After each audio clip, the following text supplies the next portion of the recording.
Hey, hi, and welcome back. So I wanted to leave this video here for us and create a healthy life. We were talking about chronic inflammation and beginning to go on a journey as to understanding how it is with us, why it is with us, and what can we do to alleviate the medical and the health applications that are with us if we are walking around with chronic inflammation. Now, one of the things that we absolutely know is any type of autoimmune, any type of type 2 diabetes, heart disease, arthritis, these type of things that have to do with the metabolic abilities of our body definitely will show us whether we are having an issue with chronic inflammation.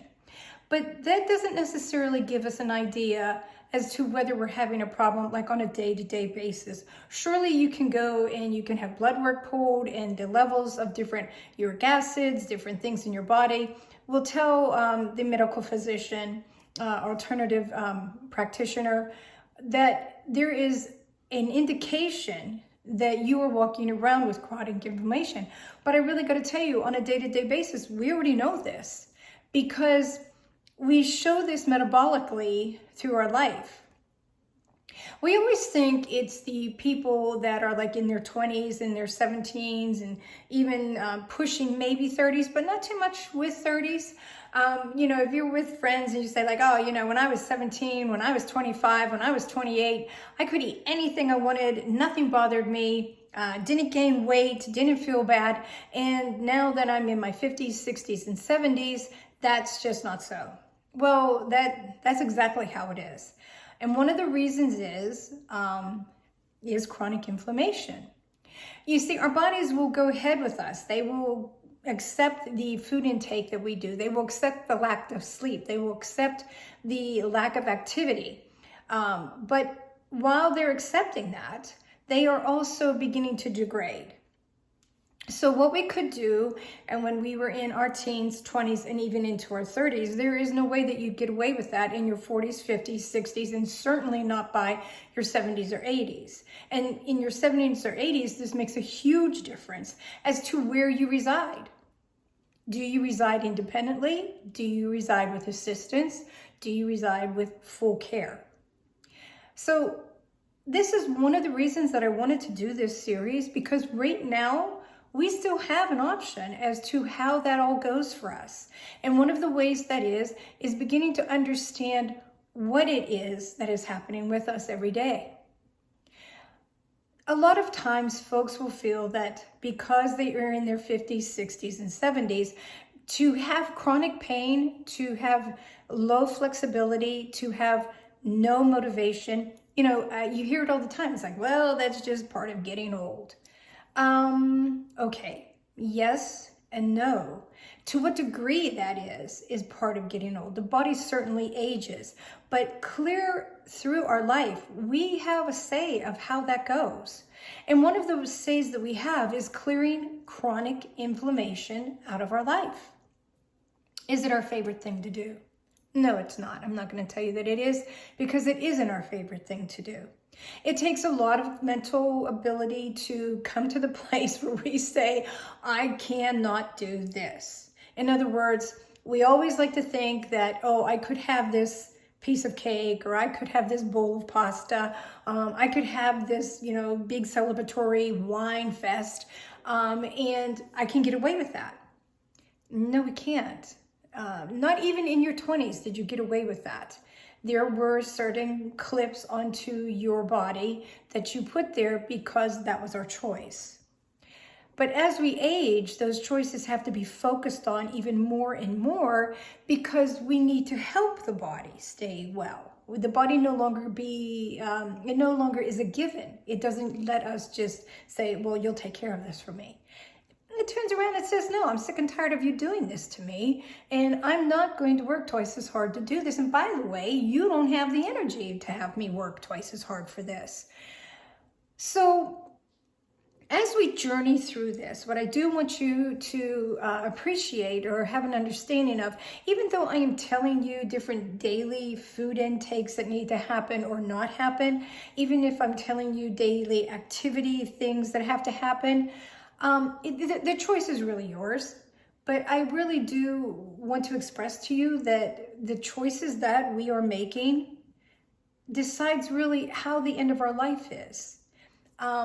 Personally, in my life coaching business, I have clients that really are suffering. They are suffering watching their parents age. They're watching their parents degrade to the place where they don't even recognize them, and their parents do not recognize them either. Does that have to happen? Possibly. Totally? No. What we have in way of physical capacities and mental clarity, that is directly contingent upon what we're doing with our bodies. If we respect the fact that our bodies are engineered, and I will use the word engineered because created, engineered, this isn't a mistake. I mean, when you really get into understanding and working with the body, you are fascinated at first, amazed at second, and blown away by the time you get to the place where you understand how intricate the body is connected and how each thing just plays off another. It's fascinating.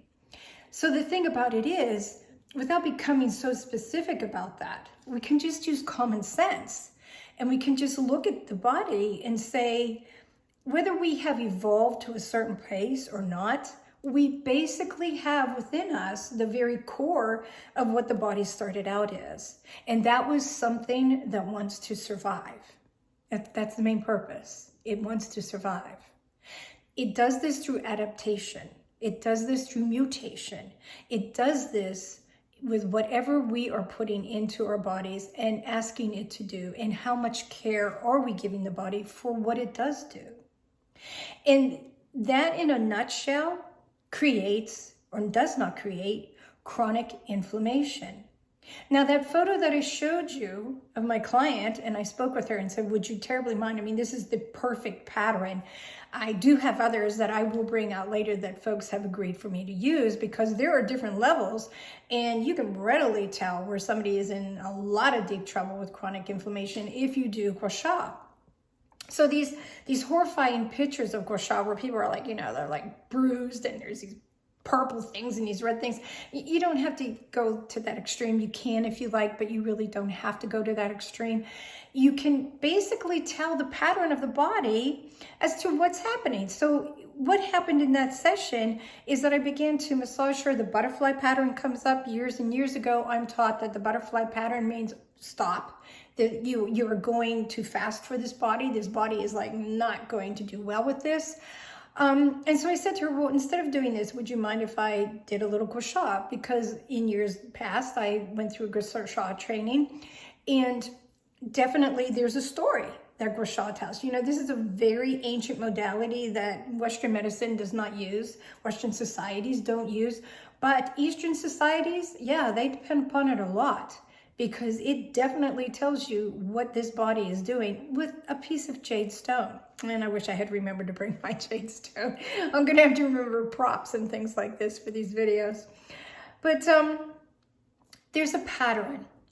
And so when this pattern comes up, you can tell the person, is this stress? Is this emotions? Is this metabolical? Are they pushing their body? Are they not moving? I mean, it tells you the whole story of what the body is saying. And so she and I had a little chat about what her pattern was about. And I always, when I have this kind of chat with somebody, I will always say, you can answer this or not, just it's up to you. But this is what your body is saying. And basically what her body was saying in the pattern that she had was that she had had a traumatic or a very abrupt kind of situation. And then after that, just kept recycling, building up the cortisol, building up the adrenaline, while all the time going ahead with work, going ahead with home, going ahead with family. So now you dynamically have the body doing two different things for you. And that was just the two that we talked about. Let alone any kind of personal internal feelings that she had that she was coping with for herself. So one of the things that, and that's Maya walking through the kitchen. This is going to be so fun. I definitely am enjoying the home aspect of this video. But the thing about it is we have ways that we can take care of this, even if this is showing up in our lives. For example, with her, I said to her, I did not want to massage a lot. I didn't want to do too much movement to make her body cope with even just more. Because when you get a massage, you're lying on a table, but the massage therapist is moving your systems as if you're taking like a 5-mile run. It's meant to clear your body. But her body was asking not to have that done because it was already having a hard time clearing. When you use something like massage, when you decide to take your food intake and change it just a bit so that your body isn't constantly fighting with what you're putting into it, when you decide that you do deserve to rest, you do deserve to let go of some things, it is amazing how fast the body will change out of the inflammation. Inflammation is supposed to be healing to our bodies. That is what it was there for. That is what it is still there for. That's how we evolved with this. When we had a trauma, the body put inflammation around more or less to help a wound heal. And that's really actually a good point, right? The word wound. Because now what we have, not so much these battle wounds of trying to survive or, battle wounds of trying to hunt together. What we have are emotional wounds. What we have are society wounds. What we have are wounds that we don't speak about. We don't want to think about. We don't want to move around too much with. So we try to tap them down. We try to keep them to ourselves, or maybe we do let them out here and there. But your body knows that you're walking around with that. And so when you're asking it to do everything else that you want it to do, it's recycling this in the back over and over and over and over again. And our bodies, they weren't meant to do that. Our bodies were made to move, to succeed in what we're doing for moving, and then rest. So my famous thing about this is, if back in the day, way in the day, we were being chased by a saber-toothed tiger, you actually have a system that turns on and says, hey, you better run, you better be able to be faster than this thing, and you better be able to think while you're doing that. And so this is where we get the flight and fight response. But that didn't last very long. Either you were successful and you outran it, or you weren't successful and it didn't matter, whichever way that went. But at any rate, when you were successful, then you sat down, you rested, you breathed, you turned on the parasympathetic system. In today's world, do you know how impossible it is to actually go from thing to thing that we have these days with everything being so fast, of being able to actually do that the way that the body needs? So every single time, and I'm just going to keep doing this, every single time that we go from one thing to another, driving to work, getting in traffic, going to work, projects weren't done. I mean, just everything like that. Think how many clicks in a day that we put into our bodies, and we're asking it to cope with something it does not have the ability to cope with. It hasn't evolved that far. We are still back being chased by saber-toothed tigers according to our body. So here is where inflammation becomes a very exciting, yet very serious, yet very powerful subject in how this body is going to go forward for us as we age. I hope you join me here. I do have a list of things to keep myself focused. So the videos will have a theme or a course through it. If you have any questions, please leave them in the comments section. I'd like to be able to gather some comments from you of what you think about or how you feel about inflammation. Are you bothered with inflammation? What is your story with inflammation? And through the whole process, at least there is a start for us to be able to understand chronic inflammation and how to, I'm not going to say the word fix. It's not a fix. Basically, it's not having it, stopping it, understanding it, living with it, but then purging it, getting rid of it, and giving our bodies a chance to reset, go ahead again.